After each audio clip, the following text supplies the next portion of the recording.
ચાણક્યપુરી પ્રાથમિક શાળા એ 1991થી અસ્તિત્વમાં છે।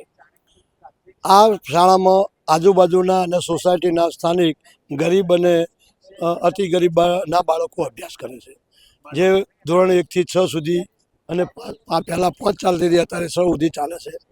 આ બાળકોને વંચિત કરવા માટે 2002ના રોજ ખાનગી સંસ્થા એક મહેસાણાનું ટ્રસ્ટ જે છે એને જમીન ફાળવવા માટે સર્વે નંબર 540 પૈકીની જમીનમાંથી એ ફાળવણી કરવા માટેનો નામદાર કલેક્ટર સાહેબે હુકમ કરેલો છે અને આ શાળા ખાલી કરવા માટેની હાલમાં પેરવી ચાલી રહી છે, જે માટે કરીને બાળકોનું હિત જોખમાય નહીં, કન્યાઓનું જે શૈક્ષણિક હેતુ છે એ જોખમાય નહીં, રિમાન્ડ રૂમના બાળકો અહીંયા અભ્યાસ કરે છે એમનું હિત જોખવાય નહીં, એ હેતુ સારું 1991થી ચાલતી પ્રાથમિક શાળા આ જગ્યાએ રહેવી જોઈએ।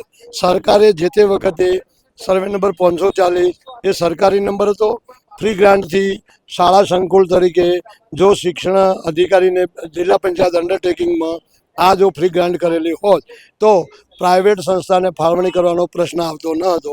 માટે કરીને બાળકોના હિતને જોખમ ના થાય, એમનું હિત ન જોખવાય, અન્ય જગ્યાએ ના જવું પડે।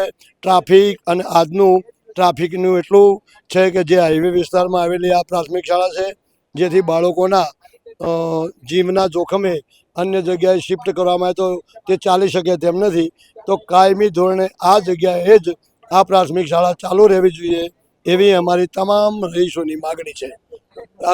મારું નામ એક અમૃતલાલ કાનજીભાઈ રાણા।